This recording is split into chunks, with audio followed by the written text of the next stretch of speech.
Still some of my best advice that I've gotten in life, especially in my career, and I've lived by it in my career. When things are going good, you know what I mean? Don't get too high. Yep. Keep it in check. When things are going bad, same thing. Don't get too low, right? Because we know with low, when you go all the way down to the bottom, that's how people end up suicidal or other issues or other things in their family.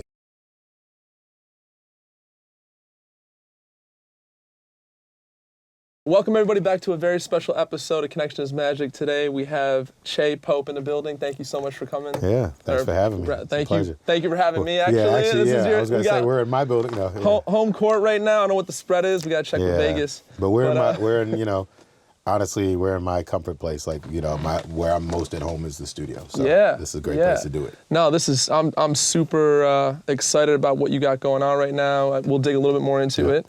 But man, all right, so it's like, I'm trying to figure out how to use the time we have because you've done a lot of shit in your career. You have a lot of gems to share. Yeah. Yeah. So let's just kick it back just for a moment. You grew up in Boston. Yeah.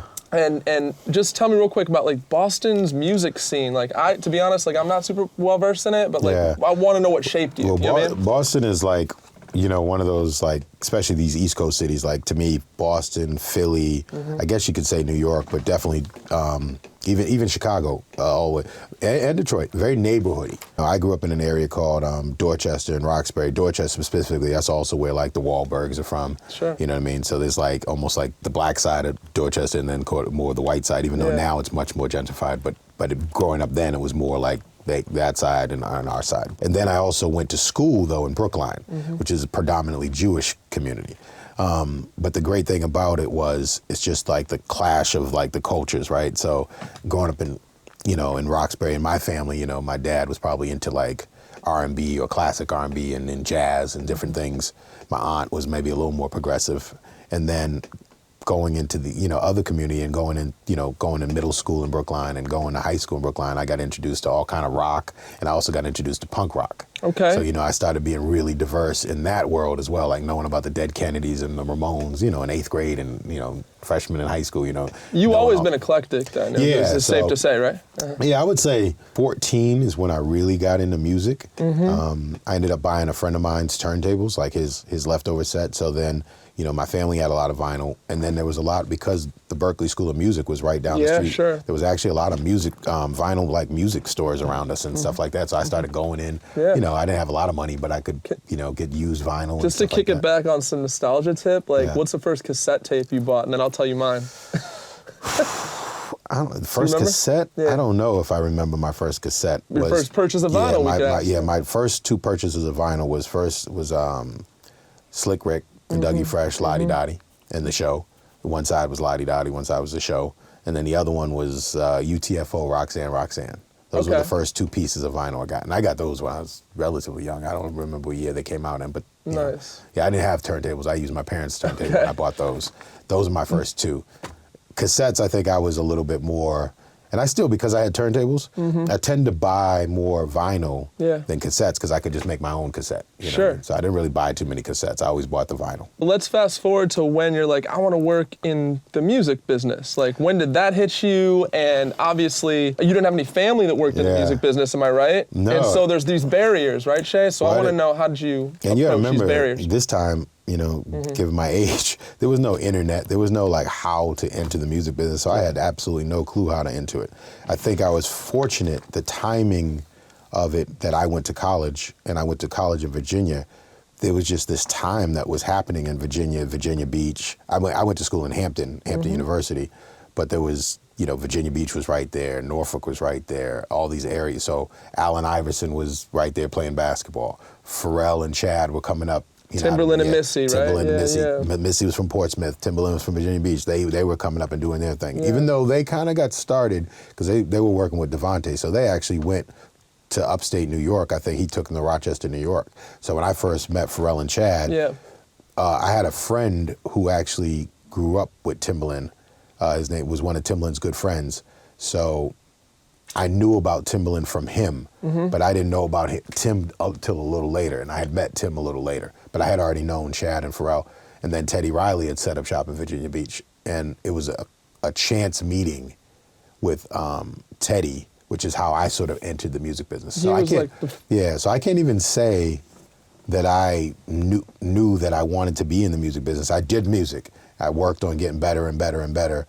What I would say is that there were these things I was able to kind of buy, I didn't have money. I was a college student. I didn't have money, but there were these things that were going on in these times, like Jack the Rapper in Atlanta and How Can I Be Down in Miami. I did find my way to those things by any means necessary. So I do know, even if I didn't consciously know that I was trying to get in the music business, I was taking steps and networking with people and meeting people because I had already known Diddy. I had already knew like a bunch of people before. You met Diddy because he was throwing parties in Virginia, you said, right? He was throwing parties, and there was only party and bullshit with Biggie. Right. So he was getting, this is before. He just left Uptown probably, this right? This is Uptown, yeah, right? but he was working on Biggie, so he had Party and Bullshit was out.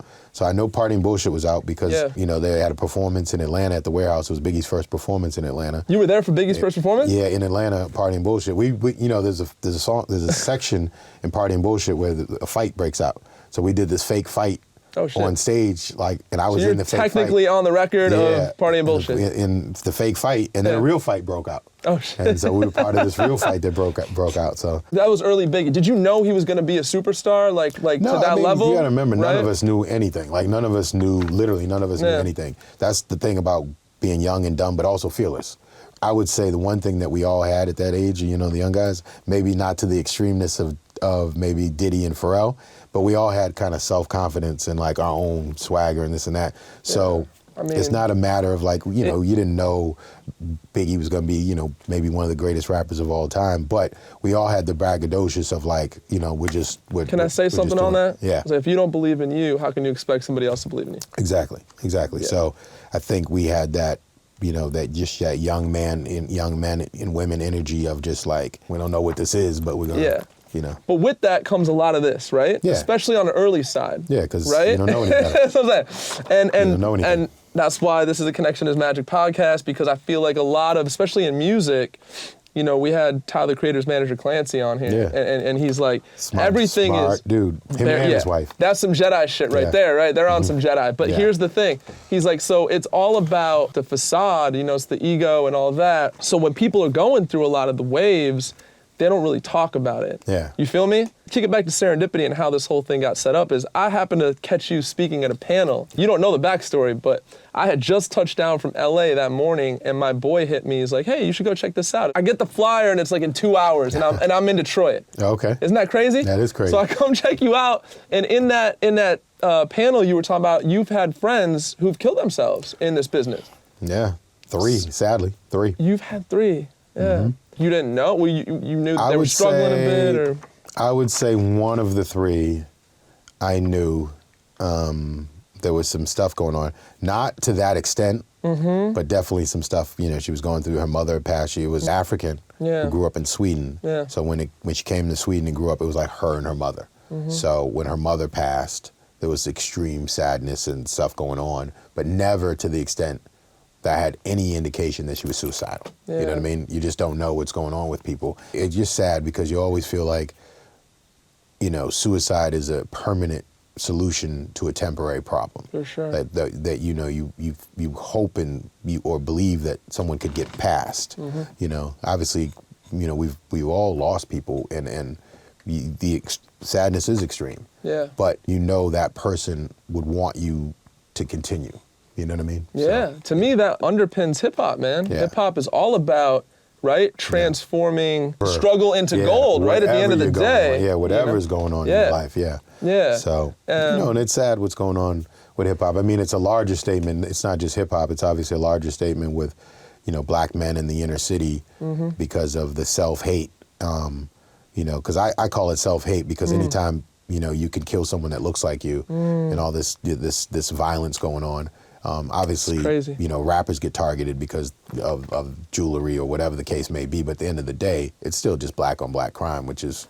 For sure. Yeah, do you feel like some of that, though, is like, I never became what I wanted to become in my life, so I'm just going to take your life? Fat Joe said that, I think there's always jealousy and envy, and you get that, and there's always this thing called, the crab in the bucket mentality and all that. But what I feel like when I grew up, there was always violence, right? You know what I mean? I grew up in in the inner city, and you had to watch your back and this and that. Yeah. But there was at least a little bit more of a code. Like, just because someone came to rob you, they didn't come to kill you. Now granted, you ain't give up you didn't give up your shit. Obviously that's different. You're different. Yeah. But and I also feel like that too. Meaning, it's the other side too. Like, so for instance, if someone pulls a gun on you, and they just want your chain and your watch, give up your chain and your watch. Live to see your daughter. Live to see your children. Live for another day. Who cares about the material? You know what I mean? And because obviously in the P&B Rock and the Pop Smoke situation, Nipsey, of course. To me too. Well, Nipsey was a different situation. Was it different? A little different, Okay. yeah, a little different. Whereas meaning P&B and Pop Smoke, those were robberies. And obviously, it escalated into what it became, and it's sad. Yeah. And that's what Fat Joe was speaking on. Yeah. He was like, Yeah. there was a time in Fat Joe's life where he was, he Well, was, XXXTentacion was more of that too, actually, Yeah. because he was in the Beamer and trying to get, but and he didn't want to give it up. He fought back, Yeah. P&B, obviously, Yeah. I think his first response was, I don't know this for a fact, so I'm speculating, Yeah. but I think his first response was like, nah, you know what I mean? And it's just like, here. See, but let me here just, you go. can I tell you my thoughts on that? Yeah. It's like, instead of being jealous about it, you could use that that's an example to motivate you. Yeah. You know what I mean? Well, Like, it's, I think that's on the other side of it, that should be what it is. Yeah. To me, you should be proud of seeing someone doing their thing. Yeah, for sure. Because we all come from the same place. Yep. So when you see someone who's got a nice car or got some nice jewelry or, given a nice house, don't be your first instinct, let me take that. Yeah. Your first instinct should be, let me applaud that person. Like, let me use that as motivation to get my life going. But that's, Yeah. the nature of the game. But I obviously I come from the hood, so I understand that. But there's just no code. There's no mentality. There's no respect of people's life. For sure, but I think in order to be able to see it that way, you've had to do some work on yourself to be more evolved. You feel me? Like, if you're not evolved, you're going to look at it very short-sighted. You feel me? Oh, you got that? I want that. Yeah. Because that's money. Yeah. Yeah, it's very short-sightedness. But just the fact to not value another person's life is that's what I'm so disappointed at. For sure. In our community. You dropped a gem from, I think it was a secondhand gem from Quincy Jones. Yeah, Quincy Jones. Can you please drop that again for the listeners? It's still some of my best advice that I've gotten in life, especially in my career, and I've lived by it in my career. When things are going good, you know what I mean? Don't get too high. Yeah. Keep it in check. When things are going bad, same thing. Don't get too low, right? Because we know with low, when you go all the way down to the bottom, that's how people end up suicidal or other issues or other things in their family. Yeah. Whether it's substance abuse and things of that nature, that's how you go down a spiral with substance abuse or other things, or whatever the case may be. His thing was, fly in that middle space of don't get too high, but don't get too low. Can I tell you where the challenge is, Che? Yeah. When shit pops off and shit gets exciting, bro. I'm like, you know what I mean? Do you get excited? I mean, I do, but I've always been, been somewhat of an even-tempered person in general, so I don't think it's in my nature to get too. I mean, all of us, right? Anyone can get gassed or you feeling yourself, and that's okay. Because we work so hard. I feel like when you work really hard and you see a payoff, how do you keep that in check, bro? You just gotta think about still like the same things, the basic things, whether you're religious or you're spiritual, whatever. Just like treat people how you'd want to be treated, and things of that nature. Just don't lose sight of the basics. For sure. And people do, right? Because you can't help. Like, you just, Bro, listen, I've been around the music business a long time, and I would say the people that achieve really big success and still stay low to the earth, I would put that at like 8 to 10%, bro. I'm just gonna keep it all the way 100. It is. And honestly, life can change you, right? You could have been an outsider, right? And like one of the people that didn't have a lot of friends growing up in this thing, when you get that money, and now you're the guy or you're the girl. Bro, look out. Yeah, then it's like, okay, all right, world. You know what I mean? I'm stunned. I've literally seen people that wore no chains, very humble, very chilling. Then they got that money, came out, rings and chains. I was like, whoa, who's this? I was like, okay, all right. You know what I mean? Literally came back looking like Liberace. It was like, whoa. You just made a trip to Jacob, huh? And you think of the Kanye song. I went to Jacob with 25,000, before I had out, and he would do it again. That's what I mean? real. I do feel like I understand it being when you've never had money, and and you want to shine or you want to look good, you know what I mean, and you do it, and I just For sure. He revisited that idea again. You just made me think about it and can't tell me nothing. Yeah. Like last night, woke up, bought a necklace. That's an ever-present thing for sure. Yeah. You were president of Kanye's record label, Good Music, for like... COO. I mean... COO. Yeah, Okay. I mean, it wasn't really a titles thing because to be honest with you, the way it worked, you know, the title was COO, but this is how I think about Good Music and my experiences there. When I started working with Kanye, we already knew each other beforehand, and we actually had gotten together and we were talking about, I had an investor that was interested potentially in investing in Kanye's fashion brand and so on and so forth. And what happened was when I first met with Kanye, you know, we did a couple of meetings. What came of that, I realized that there was no infrastructure on what he was doing on the fashion side. There was no business plan. There was no financial structure. You know, he was making clothes, but he didn't know what he was just figuring it out. So the investor was like, you know, he just backed away from it.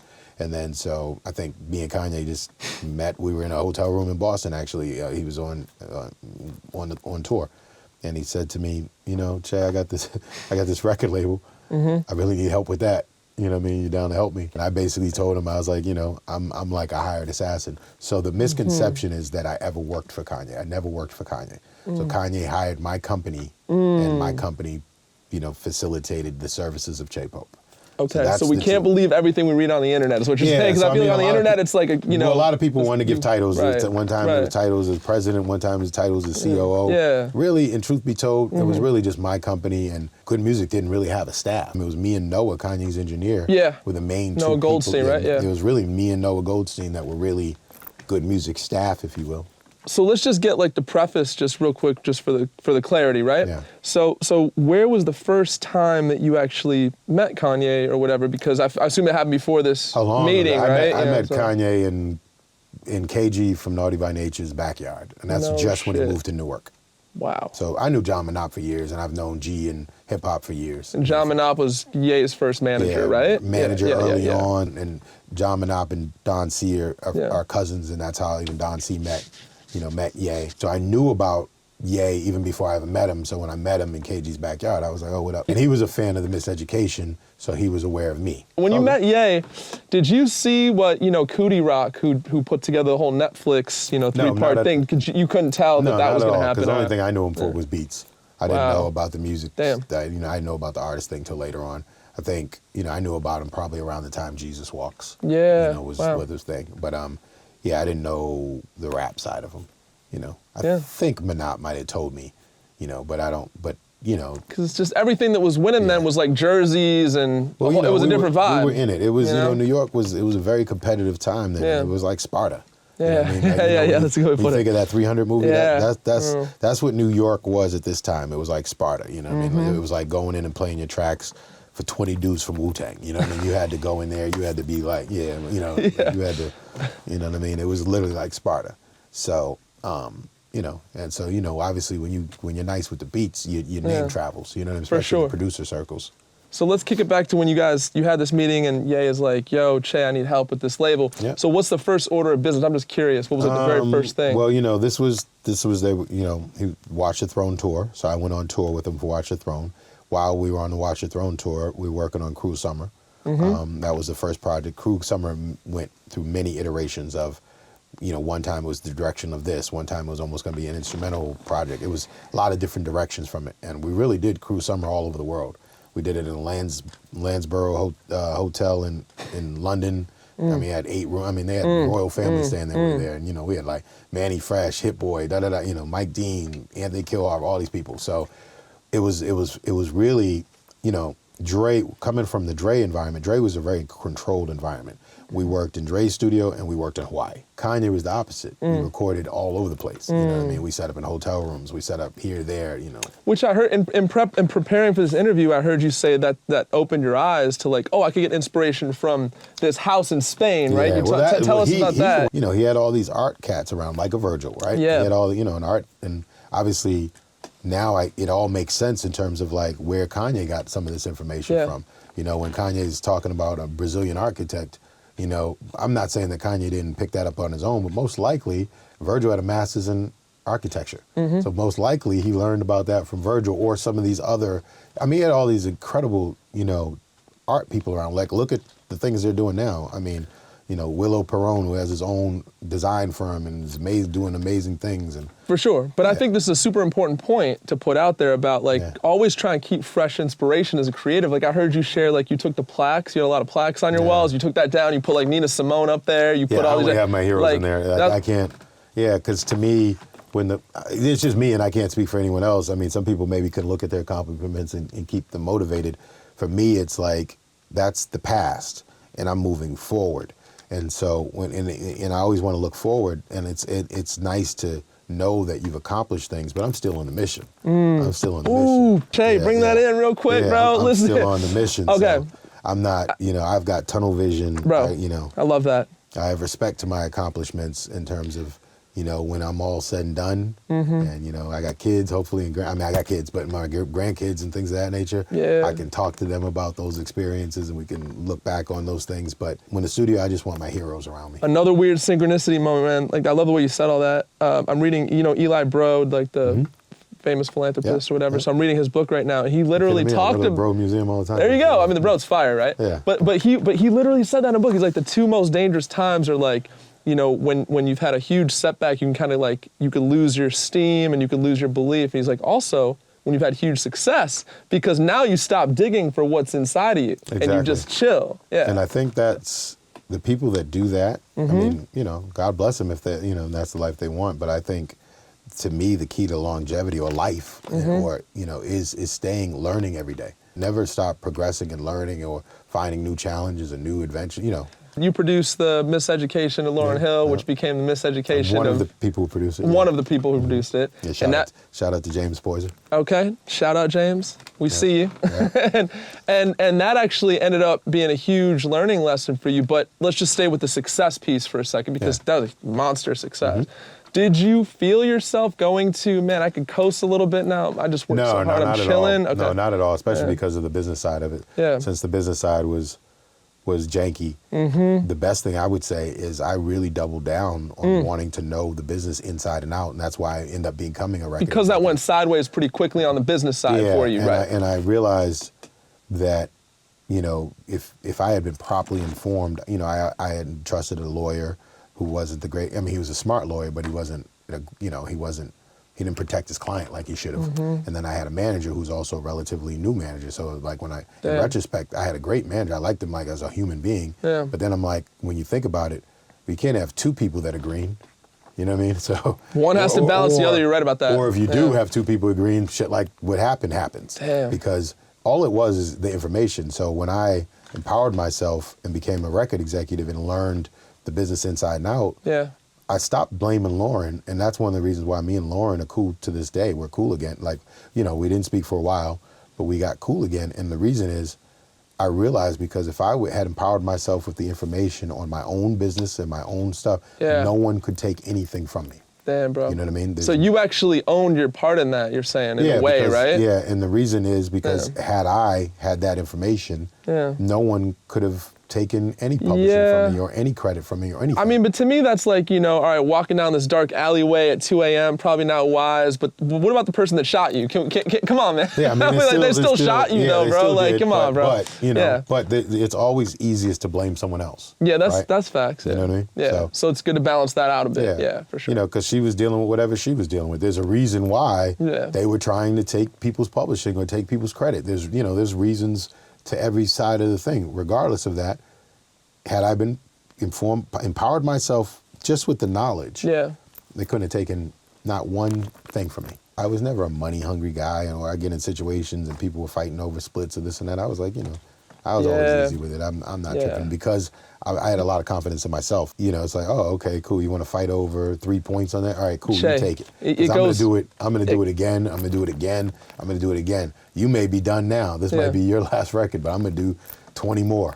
So I'm not worried about the 3 points you're fighting over. That's so I've always approached that, in different ways. It goes even deeper than that too. Do you know this lawyer, Gary Greenberg, who's been doing it for a while? Yep. Right, so he's been on, and he told me that he was working with a production duo that had been making hit records for a while, and it was producer X and then producer Y. And he said they got the whole big fight because producer Y wanted to come first.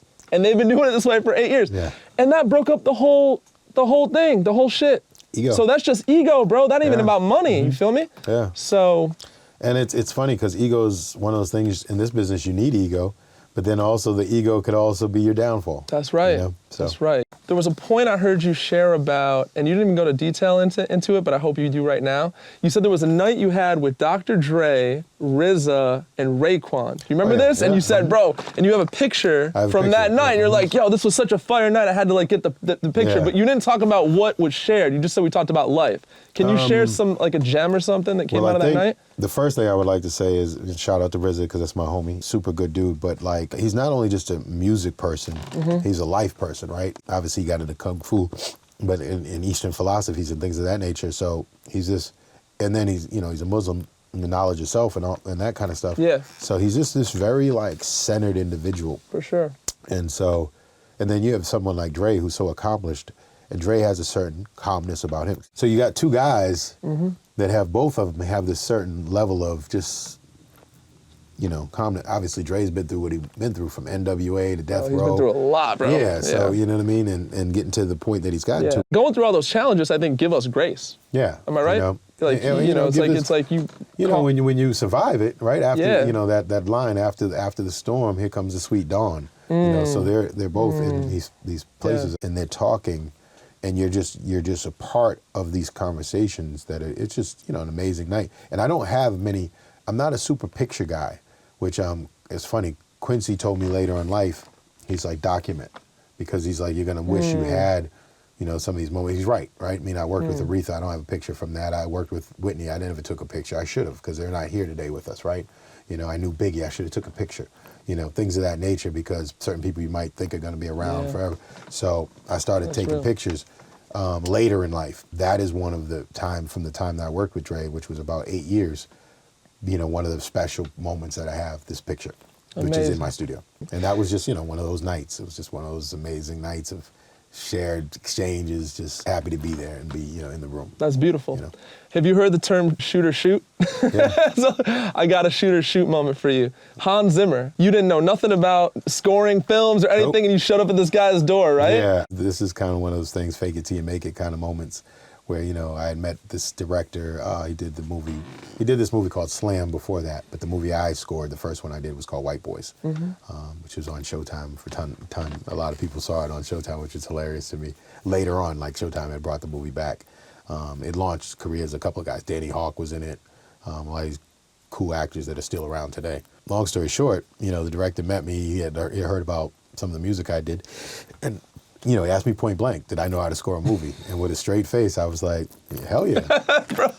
Had no clue first. I can remember being in there the first day, and I had a TV, and I had to move the video. I was sitting there like, okay, what's next? Like, I didn't even... Shoot or shoot, let's go. So I just did it. So after doing 2 and really not knowing what I was doing, I had already done some research, because I had already collected scores, movie scores on vinyl. So and most of those were like, I was a big fan of Marconi, so Anicio. So most of my scores, I would say, were based on like learning about him. And then I started learning more and more about it, and more of the contemporary people. And obviously, one of the most foremost contemporary people, especially at that time, was like that rising, blowing up kind of guys, was Hanz. Yeah. And so I probably had identified maybe 3 or 4 composers, and Hanz was the one I was able to kind of really find. And so I just showed up on his doorstep, And I think, honestly, and, I'd love to say it was just me and my great personality that got through the door. I think it was me and my great personality, and the fact that I had a Grammy for Album of the Year. So that helped. Yeah, you had a little bit of cred walking in, right? Yeah. And I think that helped get me the meeting. But then in the meeting, it was just, I think, we hit it off. And you also spent some time around Jay-Z. And Jay-Z, when you talk about these guys, like you talk about the RZAs and the Dre's that have been through the storms, and I got to know Jay-Z better on the Watch the Throne tour. I knew him throughout times our paths had crossed, but I didn't know him like that. And then I would say I got to meet him more on the Watch the Throne tour. And you guys had some conversations, obviously, right? So that was before that was later. That was actually before the start of Workshop. Yeah, he let me have He gave me 5 one-hour meetings, one-on-one in his living room. Amazing. All right, Yeah. so we gotta touch on this. So you know how you shared that beautiful gem that Quincy gave you about document and all that Yeah. stuff. I'm sure Jay-Z left you with a couple of gems. Would you mind blessing the listeners with a couple gems from a guy like Jay-Z? Like what? It wasn't like he gave me you? like stuff like that, like not like the Quincy overview Right. of life type stuff. He was talking more about specifics, and you know, I'm obviously figuring out what I'm doing with this company and workshop and trying to, you know, kind of, you know, really, you know, evolve the idea. Is there something you feel comfortable sharing? Just yeah, a general I mean, thing that he told you about this new company here? Well, I mean, he A little gave me, honestly, it was more of like, he gave me sort of like, you know, some of the rationale behind starting Rock Nation and why he did certain things and so on and so forth. But I would say the end of the day is, I would say you're talking about someone with tremendous perspective. You know what I mean? And when you're trying to start a business, it's like, you know, it's one thing. It's one thing of starting a business where you're funding it yourself and you can just do whatever you want, and make your own mistakes and do money. And there's another thing when you're taking money from another organization or other organizations. In his case, the funding came from Live Nation. In my case, the funding came from, you know, my investors, Dan Gilbert being my lead investor and so forth. So we had that parallel, and it was more or less about, you know, evolving your idea into the sense that you're building an organization that's fundable. You know what I mean? That, you know, that you can bring on investment, because obviously at the end of the day, investors are still, okay, I could put my money in real estate, I could put my money in stocks and bonds, or I could put, you know, my money in crypto. Why am I putting my money into this? So, you know, at the end of the day, this is something, you know, hopefully it's a legacy investment that people, because this company, the idea behind it is, this is something that's here to stay. You know, that's the goal, that it's here to stay. It's And the company you're talking about is Workshop. Yep. It's based in Detroit right now, right? And it's an artist development company. Yeah, I call it a music-based lifestyle company. Okay. Because artist development is just an aspect of it, right? Meaning major labels don't do artist development anymore. Yeah. So that's one of the things we do. But Yeah. we do many things. But the point being is, it's here, it's set up in Detroit, and it's never going to leave, God willing. You know, there's no plans to go to LA, New York. The plan is to be here. Yeah. Shout out to my boy Mike, who's a big Detroit man. Behind the camera right there. All right. Yeah. So what I'll say that Detroit versus everybody. Detroit versus everybody. You know All what I right. But you're also I noticed, I was looking at you put these inspirational quotes on a whiteboard, right? I saw you did another video, so of course I saw this whiteboard here in this room.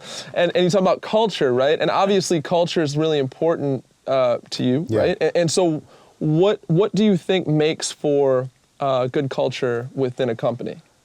Well, I mean, first and foremost, what's the story of the company? Like, what are you here for? You know what I mean? Some companies are here, oh, we're just here to make money.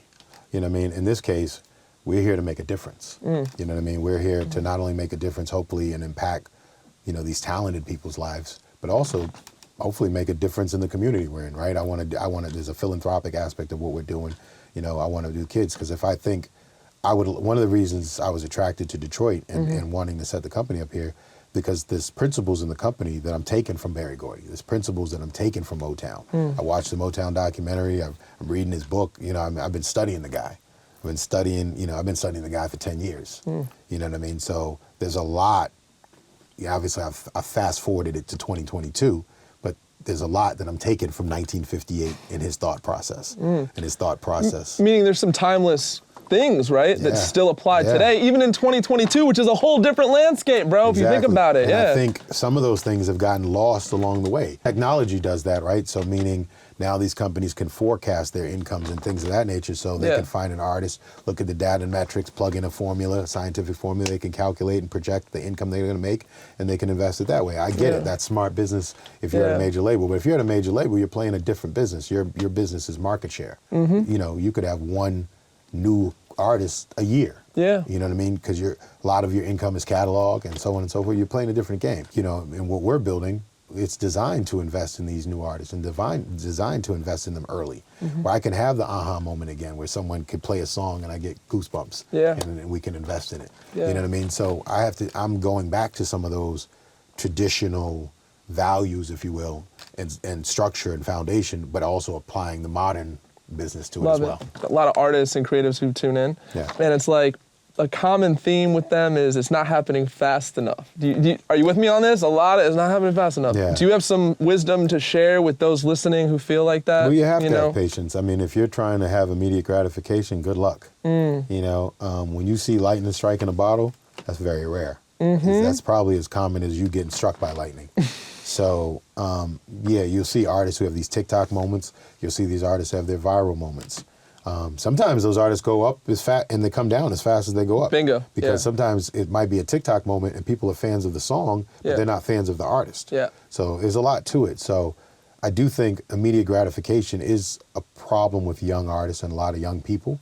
And I think I get it. The internet speeds everything up. Bro, and it speeds everything up. That literally rewired the brain to just expect it now. Yep. Yeah. And if you even think about the way they release music, and I'm not even like, you know, you have a lot of older people or old heads, especially executives, like, oh, that's not a bad, you know. You know what? I'm always about listening to the kids. So if the kids they want the consumption, they want a song every month, you got to give it to them. Yeah. Because that's the market. That's what the market where we're demands. at. Yeah. But that doesn't take away quality.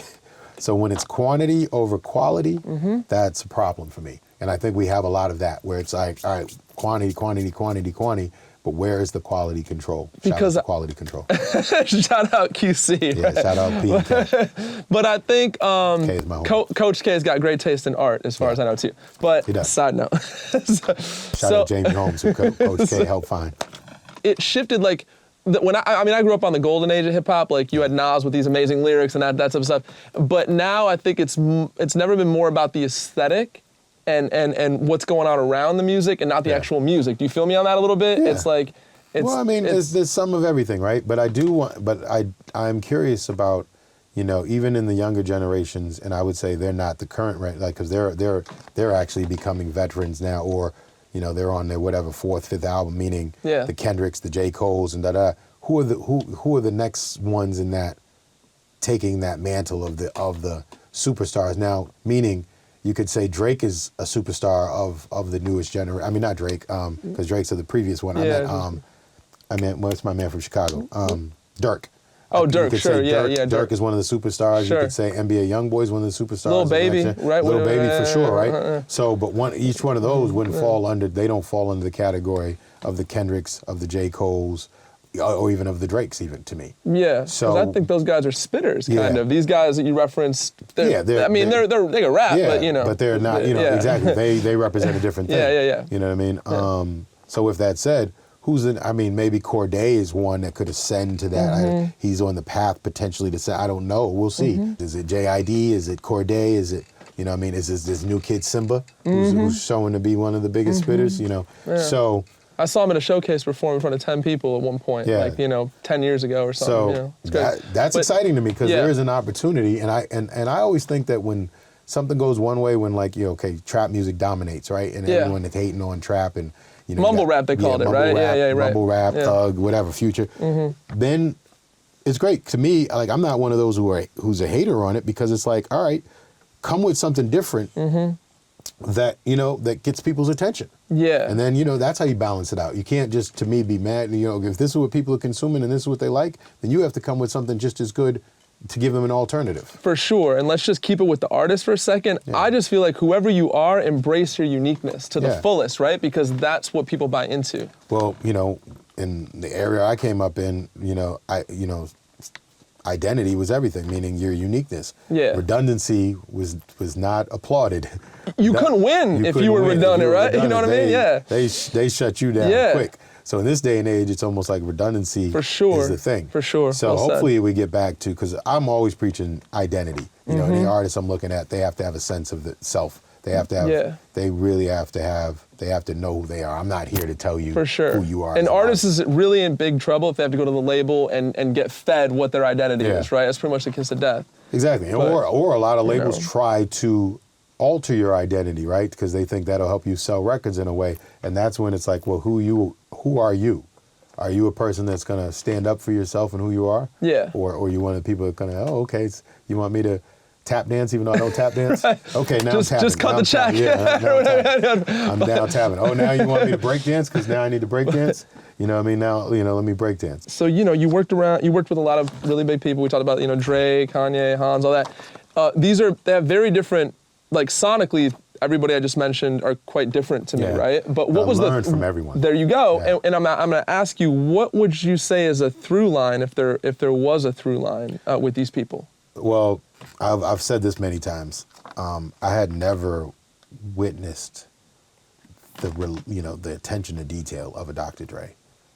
One of the most impressive specimens of a human when it comes to work, precision and detail and just attention to detail. I'd never witnessed that before. You know, when the time I started working with Dre, I was pretty accomplished, at least I thought. Yeah. And then when I realized, and then you just that's when you realize, wow, there's just levels. Shit, there's levels to this shit, right? Okay, got And I was you. like, whoa. Whoa. So, like you talking about someone. Yeah. So that I never. Hanz was different because obviously I wasn't a composer and I'm not a classically trained composer. And in my opinion, I had met people in that organization and other composers, even like one of them who's often like he's one of the top guys in the game today, who are probably more talented than Hanz in terms of as a musician. But I realized that Hanz had mastered the art of like working and communicating with a director and being able to give that director the security of, I'm going to make a score that is going to make your movie sound amazing, and giving them that trust. And part of it was, yes, I'm Hanz, and I am the brand, and I am this name, and I have these talented people around me who support what I'm doing. But just that relationship because that's, when it comes to a score, these guys have, especially the type of movies he does, $50, $100 million, $200 million budget blockbusters. These guys, as much as they're directors and they're really great at their craft, they're scared to death. They don't want anybody to fuck up their movie. So when you go to a Hanz, you're going to a guy because you're like, I know it's gonna be good. You know what I mean? So Hanz, and then I would say the other thing I learned about Hanz on the more technical side is his use of technology. Yeah. They were so forward, they were so far in advance in the future in terms of like, what we were doing in the music side of things, especially on the urban music side of things. We had to catch up. So I learned so much about technology and like, how to really incorporate technology in the process. Super dope. I even brought a lot of what I brought over with me when I started working with Dre. I brought that with me. Yeah. So then Dre incorporated it into what his thing. So I definitely helped elevate what he was doing or move him into the future because he worked in a very specific way, MPCs and MIDI and so on and so forth. And I was the first one to bring the computers in the room with Dre. Dope. Yeah. And then finish up with Ye, the one thing you noticed about Ye, I guess? Well, Ye was the first time, it's like 20 people working on the same song. You hadn't seen that before, right? When you got to Ye? Because obviously, I worked with a team with Dre, but it would be, it's one team in one room. With Ye, it might be 20 people in different, all whatever, in different rooms, in different places, wherever, all working on the same song. And then you see this mastermind behind it. Like, okay, let me get this bass line from Mike Dean, but let me get the drums from No ID, or let me get, I get the chop, maybe Ye chopped the chops, and, I might have got this vocal piece from The Dream, and just assembling this masterpiece, And you realize there's this, is it somewhat of a mad genius type of thing? Yeah, it is, but there's some brilliance there too. For sure. And obviously, his history as a producer, so he can do it himself. But why, but if you think about the best things in the world in terms of like the way Quincy worked, he didn't do it himself. He brought in the best people at every position. So that to me really helped reinforce like kind of how I was evolving, how I worked. And you started to kind of adopt that as your own. Like, didn't you kind of do that on the Mercy record? Yeah. Like, Ye didn't believe in the Mercy record. Like, I'll show you or something. Yeah. So I had this record. I met this kid named Lifted. Shout out to my boy Rockadala from Phoenix. Rockadala is kind of like the Master P of Phoenix. And so he had this young producer named Lifted that worked with him. Lifted played me this track. It was the raw beat of Mercy, and it had the Lamborghini Mercy part. And I just knew it was something special. Like, this kid had only been, I would say Lifted was like one of those guys who was producing a lot of local artists and this and that. I don't even think he ever had a major placement or anything like that. So I took this track. I knew it was something. And I walked around with it probably for about a good 7 months until I found the right home for it, because I knew it was something. And then obviously, we put it through the process, meaning I do what I do to a record. Ye did what he does to a record. And the end result was Mercy. But I told Ye, because Ye wasn't on the record at first, I told Ye, we're gonna make this record so hot that you're gonna have to get on it. And then of course, rest is history, he's on it. But I had the idea, I was like, he already had, obviously on the label, he had Sean and Pusher. So I was like, cool, let me and then 2 Chainz was hot. And I was a big fan of 2 Chainz. So I reached out to 2 Chainz, I got him, got all three of them on the record. We produced the record up. I think Ye got Mike Will to add some drums on it. Ye works with this guy named Twilight Tone. Twilight Tone is the one who added the reggae sample. I did, in terms of producing it and getting the record right and all that. And then, rest is history. And then Mike Dean played the part on Ye's verse. Okay. But, and then, when it's all said and done, I mean, maybe 10 different people touched that record to get it where it was. And that record was everywhere, bro. That was bring it in. That was good work on that. And then we premiered it with Flex. Yeah. And Flex played it like, it's crazy. 20 times. Yeah, of course. Yeah. But it's like, that could also go the other way. I feel like, now I hear a lot of, whether it's like, I just know a lot of people on the business side, obviously, and they talk about it's getting out of hand. You can have 20 writers in a room, the publishing gets split up. That, what about when it goes like the underbelly of that, Yeah, that's to each his own. Like sort of in terms of like a Khaled record or something. You know what I mean? I don't knock what Khaled does. I don't think like when Khaled and like Tyler were like bumping heads for a minute or whatever. Yeah. That to me, that's not even a fair comparison because what Tyler does, Khaled can never do what Tyler does. And vice versa. Yeah, they're just different. They're different things, right? You know what I mean? So different skill sets, different talent. For sure. I wouldn't compare. Khaled would call himself a hit maker. I'm from the craft of it. So two different. So I would say Khaled, you're over here. I over here because of my approach to the craft. For sure. But I don't knock what he does because his whole thing is all-star records, right? Let me get my talent is that I can get these 5 people on a record. Or 16. Whatever. Yeah. I know how to bring these, but it works, you're saying. So it's him, like, So to each his own. Yeah. I don't knock it. I think it's just, however someone figures out a way to work. If you think about these Max Martin records, Max is a tremendous talent, but Max has a team of people. Yeah. You know what I mean? Dr. Luke has a team of people. For sure. You know what I mean? It was Dr. Luke, is a good guitar player, but then it was, Benny Blanco, who was making the shit sound cool. Yeah. It was Bonnie writing the songs. Yep. And, so it's a team. Not everybody's fucking Jeff Basker. So, yeah. So if you're not Jeff Basker, maybe you need 4 other people. A lot of writers have success in the writing world and then go try and do the artist thing, and I think 9 out of 10 times they're unable to do it. Why is that in your opinion? Like, I've always wondered that. Well, I think a lot of times writers just were always artists or wanted to be artists, right? Yeah. Their path to success was But would you agree it's pretty hard, generally speaking, for think that? About it. Kanye's one of those people, right? He came in as a producer, and then before he got on as an artist. Exactly. There's a lot of people. And I've dealt with that personally in my career. I've worked with people that I thought they were much more of a talented writer than an artist, and I've done deals with them, and then they ended up trying to do the artist thing, and it kind of even messed up the thing we had started on because they focused on the artist thing, and they were, and not to say it's not my place to ever tell someone they can't be. You don't want to do that, I just have my own opinion, Yeah. and but I would never stop anyone from chasing whatever they wanted to do. No, but the results speak for themselves. We could look. We could look. Yeah, exactly. So, but that's just a part of the nature of the game because I think everybody wants to try. They're handed all kind of things, and For sure. You're creative, and you're also on the business side. Yeah. Okay, so I feel like that isn't it hard to sort of wear these multiple hats and stuff like that? Extremely. I think there are people that can balance it and do a really good job at it. I would say I'm a person who's learning to do it. Okay. Any words of wisdom, though, for the listeners who might find themselves being adept, at both or gifted with both? Well, I always think if you're an artist, you have to learn some business because you're the CEO of if the artist is Carl, True. You're CEO of Carl Inc. You know what I mean? So, if you have a manager, that manager works for you. If you have a lawyer, that lawyer works for you. So I definitely think an artist has to know their business. I'm a very big proponent of educating yourself into the business. Don't just blindly trust a manager. I.e. what happened to you on the Lauryn record. Yes. Yeah, right. So I would say I knew how to be a music executive, but it's different being a founder and CEO because now, that was a whole new skill set to learn how to fund a company, to pitch investors and things of that nature. So it took 3 years. It was a journey and an education, learning every day, still learning, still learning. Going back to the company culture you were talking about, that's still learning, and it's, I want to create this harmonious community sort of feeling. And part of that way is like letting everybody be heard, letting everybody sharing their ideas.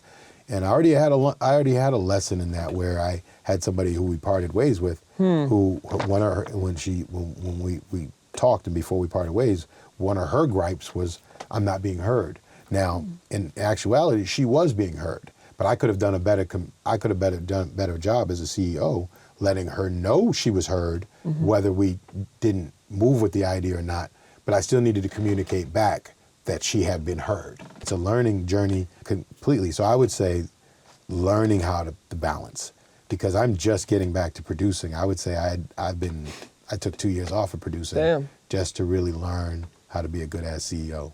Okay. You know? You might have to go a little here, a little there, you know what I'm saying? It's like cooking on a stove, right? Yep. I'm just getting back to production, which is actually good when I'm someone who's been, producing for 25 straight years. I would say in the Kanye years too, I was able to sort of take a little bit of a break. I produced here and there, but I had to manage so many creatives in terms of, whether, that's why I ended up, I executive produced 2 projects. I executive produced Yeezy. I executive produced Crew Summer. And those were to me more of like managing all these talents and so forth. And that was a great thing too, because it was so many people and so challenging, and how to, work on disputes, because at the end of the day, you still got a product to deliver. That, I guess you could say that was almost a great practice or warm up for workshop. You know what I mean? Isn't life like that though? This chapter leads to that chapter. It always, But I want to get back to that, like, with Dre years, we produced every day, we're just on it every day. So I want to get back to that level of production. Maybe I'll never get back to that output, but like just a daily, because I think it's like shooting in the gym with basketball. Like, you still got to go put your shots up. Period. Yeah, you got to stay sharp. Yeah. You did spend about 6 or 7 years. 7.5. Okay, and you're like, that is the longest run of working with Kanye or something. You said another interview. Yeah, a lot of people would come and go. Yeah. Like, I think G. Robison's back working with him. G's probably worked with him, I don't know, 5, 10 different times. Okay. Where he's left for a while, come back. So a lot of people do that. I would say on kind of the straight through, I'm definitely one of the longest that was there. Your jersey's in the rafters, Jeff. Yeah, one of them. Yeah. Okay. I like to think that, So that's a lot of years, and I just want to say you had a lot of moments. Is there a powerful moment or something? What's one of the more standout moments that you had with Ye on this journey? I was fortunate to have a lot of time with him, where it might be me and him in a car, me and him at his apartment or at his house, just one-on-one. So whether we're traveling somewhere, I've traveled with him, where it's sometimes maybe just me, him, or me, him, and someone else. So there's times where just me and him went to the movies, just me and him. You know what I mean? Like regular movie. Right. People there literally, but people were like, oh shit, is that Kanye West? And they'd be like, no security, nothing, no right? Security. Yeah, right. I've been fortunate in my time with him to have intimate moments without, obviously sometimes, depending on who's in the room, depends on what Kanye you get. You know what I mean? That was good. Yeah. I've had those times where it's just Kanye, where it's just Ye, me and Ye. And, we've had great conversation, whether it's ideas or we're talking about music or we're talking about ideas for the future or different things. Yeah. I've had those moments. So those are moments I'll always, hold on to. For sure. And they still inform me to how I think about the company. Like Kanye, when he's doing an album, he'll have boards he'll have boards all over the studio where it might be, these are the merch ideas. These are the stage ideas. He creates a world for that project because he has all this influence and all these inspirations and all these creatives that he works with. So why not approach every artist like that? You know what I mean? Like, yeah, they may not have a Kanye budget, but that doesn't mean you can't have the mindset to think like that. Because Kanye didn't always have a Kanye budget. Totally. But he still thought like that, as evident by the Genius, documentary. For those who need a glimpse, there's your glimpse. Dre always thought like that. Dre always thought, world building in a different way. You know what I mean? If you think about how Jimmy started Interscope, you know what I mean? Most guys would have just said, oh, okay, I'm signing this, this is popular, I'm gonna sign this. I mean, Jimmy signed, did a deal with Dre over here and then did a deal with Trent Reznor over here. Yep. So that's Gwen Stefani over there, you know what I mean? Yeah. So that's somebody already got vision, right? And there's some fearlessness to that too, because you would never think the person who's signing Trent Reznor could also break Dr. Dre.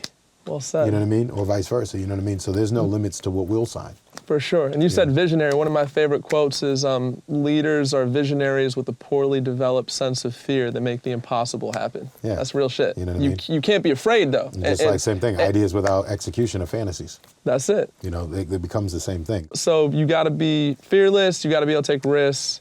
And typically, man, I'm sure you agree, but the risk is often in proportion to the reward is often in proportion to the risk. Do you agree? So the bigger the risk, sometimes the bigger the reward. You know, that's how it goes. Yeah. You know? Yeah, Eminem. Even though you had this talented Marshall guy, you still had to figure out how to break him. Yeah. You knew there was something there. For sure. And how to break him was, Dr. Dre. Yeah. You know See, that's what I'm saying. He needed Dre. He needed Dre because he was signed to the Bass Brothers. And the Bass Brothers, no disrespect to them, and they did a great job with him. But they weren't gonna. Wasn't gonna work. And they're coming off of Vanilla Ice. The public is coming off of Vanilla Ice, now, right? So like, you're not. You know. So Jimmy being Jimmy. Yeah. Right, you know what I mean? And Kanye, bro. Kanye, 3H and all that. Like, it almost brought him to Capitol. Like, I don't think Kanye would end up being Kanye 3H without. Is still a good friend of mine. Yeah. We still talk. But isn't that right? He tried to bring him Capitol, and if Capitol would have signed, we'd have a whole different. It may have never been what it is. You know what I mean? That's what I'm saying. If it didn't come through the Dame Dash cosign. I think that's a great message for the listener. Sometimes when you think something's not working out for you, hey, on the contrary, that shit could be working out for you. Yeah. Right there. But you have to have faith, and you just have to.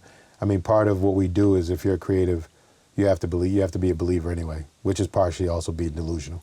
It's true, but that's the only way you win. Yeah. Right. Che, this has been lovely, bro. It's a pleasure, man. I appreciate it. This is a great conversation. Likewise, man. Likewise. Some of the. We covered a lot, right? I told you we did a short amount of time. We got into some of the nuances, which is great. I always love an interview that goes a little under the deeper, bro. Yeah, that's what we do. Connection is magic. You can't connect unless you go deeper. Yeah, fact. Definitely. So how do people keep up with you if you want to care to put out there? Everything is workshop.club. So if you're on workshop with no vowels, so just WRKSHP.club is the website, and then workshop club on Instagram. Is the IG pretty active? We're active. Everything's active. So you know what I mean. info@workshop.club to get at us directly. So we're here. We're set up shop right here in Detroit. And I'm here. Like I'm literally here. You got your foot on the gas pedal, bro. I love it. I love it. All right. Thank you again, man. All right. Awesome. Cool. Thanks, guys, for tuning in. We'll see you next episode. Peace. Bye.